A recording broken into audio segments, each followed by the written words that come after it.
Chère jeunesse sénégalaise, chère population thiessoise, depuis que le ministre Yankhoba Diattara, un grand patriote, un véritable républicain et un digne fils de Thiès, a effectué une sortie avec la coalition Benno Bokk Yakaar pour inviter M. Ousmane Sonko et Barthélémy Diaz à la maturité et les prévenir pour la loi du talion en cas où ils voudraient troubler la quiétude des Sénégalais en général et celle des Thiessois en particulier. Les gueules puantes de leur second couteau se sont ouvertes comme des vannes immondes et déversoirs d'ordures. Mais ce qui nous a le plus surpris dans ces prises de position, c'est que des dignes fils de Thiès, des fils de Thiès se soient couverts de draps d'indignité pour se présenter en bouclier de Barth et de Sonko. Nous avons été surpris à la limite dessus que Dr Babacar Diop, qui doit également réviser ses cours en français en tant que professeur de philosophie. Son discours était truffé de fautes, se prête à un jeu de bëkk-néeg pour Sonko et Barth. Mais cela est une évidence dans sa carrière politique, car il a toujours été battu au Parti socialiste par Barthélémy Diaz dès lors des élections pour présider la jeunesse socialiste. Dr Babacar Diop ne cessera jamais de nourrir une haine, une rancune envers Barthélémy Diaz qu'il prétend défendre aujourd'hui. Dr Babacar Diop envie Ousmane Sonko cette fausse popularité obtenue suite au comportement manipulateur, mensonger, indiscipliné, indigne, incorrect et irrespectueux de ses militants à l'endroit de nos guides religieux, de nos institutions républicaines. Ne soyez pas surpris de voir Dr Babacar Diop empêtré dans ses affaires de mœurs à Sweet Beauté, comme son rival Ousmane Sonko, pour juste faire un nom. Dr Babacar Diop, nous savons, et toi aussi tu sais, que ton compagnonnage avec Ousmane Sonko n'est que circonstanciel, car tu nourris une jalousie mortelle envers lui. Chère jeunesse thiessoise,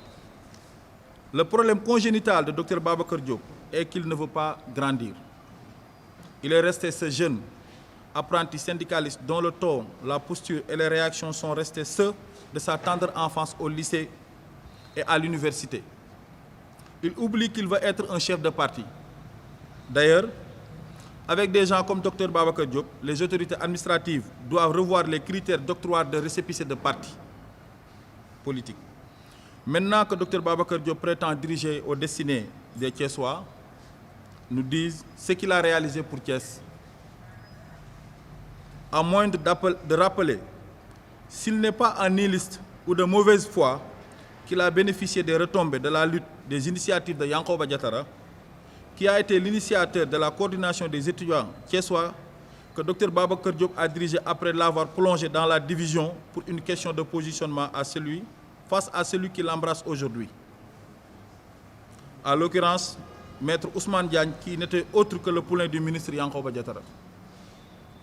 Alors que le ministre Yankhoba Diattara se battait pour accompagner les populations thiessoises avec l'appui au service d'ordre, la construction de lycées dans les 15 communes, la réhabilitation des établissements d'enseignement technique, des centres de santé et structures hospitalières, entre autres actions, Dr Babacar Diop défiait la police en s'entichant d'une fausse amitié avec Guy Marius Sagna pour violer la garnison militaire qui réagit la gestion du palais de la République. Thiessoises, Thiessois, qu'est-ce que Dr Babacar Diop a fait pour vous, pour oser s'attaquer à notre frère Yankhoba Diattara, votre digne fils qui nous a défendus au prix de sa liberté, au prix de sa vie. Yankhoba Diattara qui a mis les besoins et les préoccupations thiessoises à la première de ses priorités. Chers concitoyens, le moment est venu de dire à Ousmane Sonko, Barthélémy Diaz, à Dr Babacar Diop et aux gens de leur acabit que le Sénégal n'a pas besoin d'aventuriers, de violeurs, de cow-boys dont la résidence n'est que le Far West, entre moins de va-t-en-guerre, mais de jeunes engagés et dévoués pour relever le défi de l'émergence sur les rampes dès que le président Macky Sall a positionné notre pays grâce à sa vision. Pour terminer, je m'en vais vous signaler que le ministre Yankhoba Diattara, à l'occasion de la réunion du secrétariat exécutif permanent de Benno Bokk Yakaar n'a fait que répéter les propos de la jeunesse thiessoise engagée aujourd'hui. Nous réitérons ce propos et disons à Dr Babacar Diop, à la jeunesse malsaine qui l'accompagne, que nous leur ferons face si jamais ils seraient envoûtés et tentés par le diable du banditisme, de la délinquance ou de l'indiscipline, de vouloir brûler notre chère ville. Nous vous étions engagés en mars dernier pour défendre notre chère ville. Nous nous engageons encore aujourd'hui et avertissons cette association de malfaiteurs dirigée par Dr Babacar Diop que Thiès sera préservé de nos basses manœuvres, quel qu'en sera le prix. À bon entendeur di leen gërëm ci seen teewaay di leen xamal li sababoon ndaje bi tey rek moo doon amoon rek ay tontu yu ñu doon jël jëmale ko ci ki nga xam ne moom la ñuy woowee docteur Babacar Diop jógoon fan yi ñu dégg ko mu am ay kàddu yu mu jël teg ko ci le ministre Yankhoba Diattara ginnaaw moom bi mu jógee doon artu ak doon wax ak monsieur Ousmane Sonko ak Barthélémy Diaz ci kàddu yu ñu fi teg fan yi ci jéem a yëkkatiwaat fitna jëmale ko ci biir dëkk bi mu xamal leen ni leen bu ngeen jógee ngir indi fi fitna di leen jàmmaarloog yéen parce que ils ne sont pas aussi sénégalais que nous. ci biir loolu li ñu ci gën a bett mooy waxu docteur Babacar Diop ci mu sàngoo mbalaanu doomu Thiès ñu koy xamal ni moom doxane nu ne ba mu desee doxinu doomu Thiès parce que su jógee amul lu muy def lu du attaqué ci doomu Thiès bi nga xam ne tey jii léppam da koo jël jagleel ko Thiès ba mu jaral ko tey jii ñu tëj ko ci fitnaal ko ci lu ne mu daj ko ci muy notre frère Yankhoba Diattara amul leen lu muy wax ci moom di jël ay kàddu yu ñagas di ko tëj ci moom mais dinañ ko xamal du moom ak Yankhoba Diattara moom ak ñun la ndax Yankhoba Diattara du moroomu docteur Babacar Diop. docteur Babacar Diop dafa am lu ko sonal loo xam ni da koo jiital mooy moom nu muy def ba siiw ba àgg fi ñuy dégg ñi nga xam ni tey jii ñoom ñooy jéem a érigé wu en exemple alors que ñoom mën naa ni man mi sax defuma leen nawle ndax man dëgguma sama tànk ci salon de beauté. jëluma fital jëmale ko ci nit fi bañ naan da nga koo faat moom ñooñu loolu mu def noppi na ngir def ko ngir siiw ndax ñoom mais moom moo ko tal na ko jël mais bu mu ci boole Thiès Thiès am na leneen lu mu tal Thiès mu ngi ci yoonu wut lu mu développé avancé compté ci ay doomam ñu mel na Yankhoba Diattara ñu mel na ñi nga xam ne ñoo ànd ak coalition Benno Bokk Yaakaar ngir Thiès jëm ci kanam docteur Babacar Diop nag xëy na moom daa xamul ni politique question de responsabilité la ak fit. moom ba ñuy jàpp ay moroomam bërki démb Ndakaaru fu mu nekkoon kenn gisu ko bu fekkoon li mu doon woote mu ngi ci moom mooy bokk ci ñag njiite ci kanam mais dañoo bàyyi ba ñu jàpp ñooñu mu ñëw jël micro yi koo xam nag ci micro ngay ràqatu ngir wax ngir siiw ñun duñ ko tontu ci cadre bi mu ñuy wooye li ñu koy xamal mooy fii Thiès moom li fi xewoon Sénégal le 23 mars bii passé du xew fii Thiès parce que ñun fii duñu une jeunesse malsaine comme jeunesse malsaine bi ko topp ñun bokkuñoo ak ñoom. ñun xam nañ lan mooy suñu njëriñ te dinañ ci dox wuti ko ngir ñoddi ko fépp fu ñu jàpp ni buñ fa gisee njëriñ dinañ ko ñoddi xëcc ko indi ko biir Thiès waa Thiès jëriñoo ñun loolu mooy suñu yitte mais pas nekk fii di jaay ñaaw làmmiñ parce que loolu ñëpp mën nañ ko mais ñun duñu wàcce suñu bopp ba ci niveau boobu. nanguwul màgg nag ndax loolu ñu ko xam jàngandoog moom ci lycée Malick Sy ba àgg moom université xam nañ ko ndax boo déggee muy wax sax da nga yaakaar ni gone guy door a dugg ci àddina la ñu koy xamal ni nag Yankhoba Diattara dafa jàng fi mu war a jànge ànd ak mag ñi nangoo toppe fidèle loyal ay magam tey moo ko may position bi mu am moom kon na nangoo toppe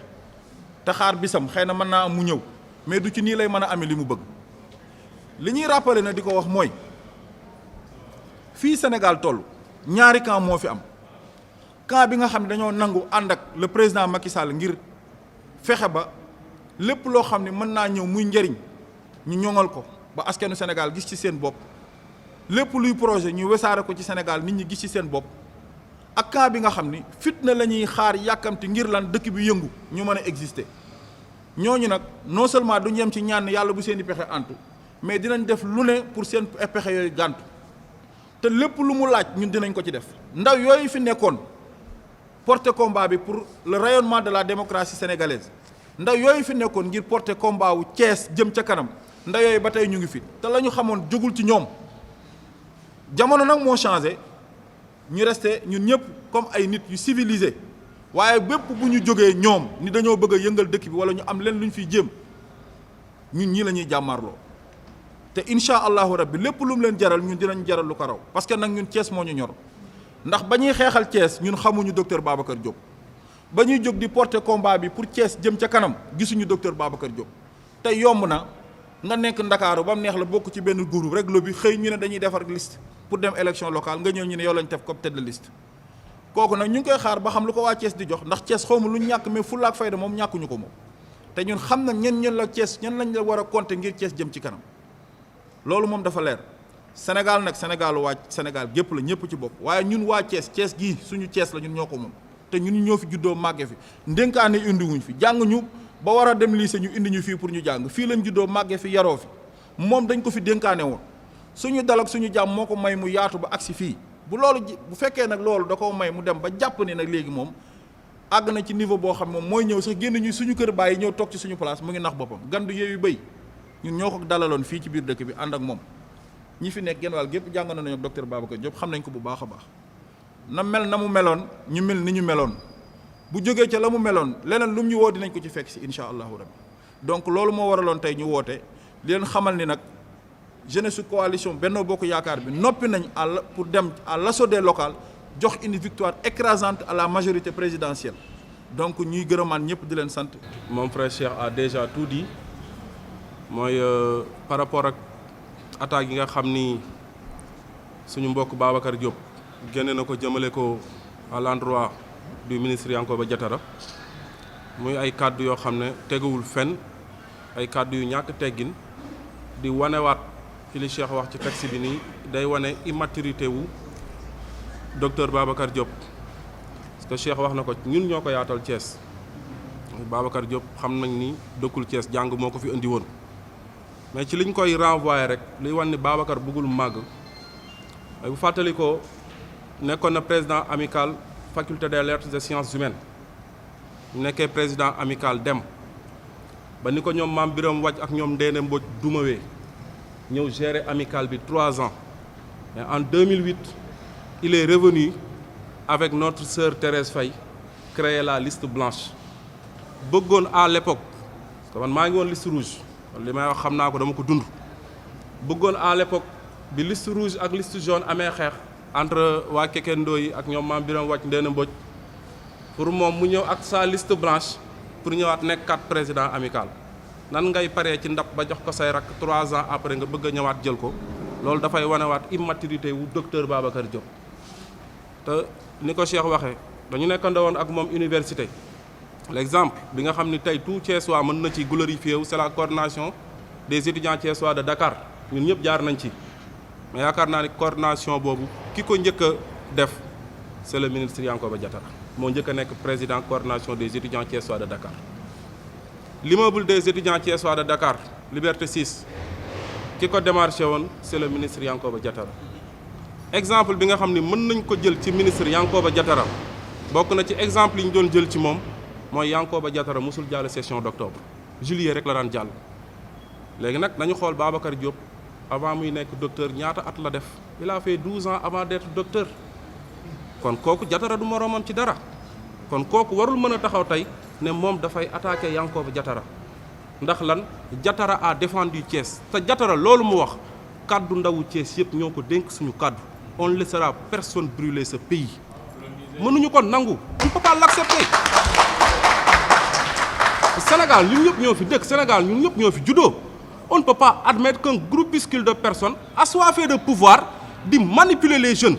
aujourd'hui nous sommes à l'ère de la conscientisation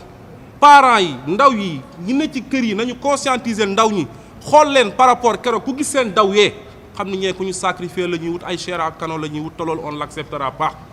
dañu toll ci phase u tabax Sénégal dañu toll ci phase u defar Thiès tey suñu kilifa yi seen doole yi ñu boole pour ñu mën a defar Thiès du ñu xool kenn du ko yàq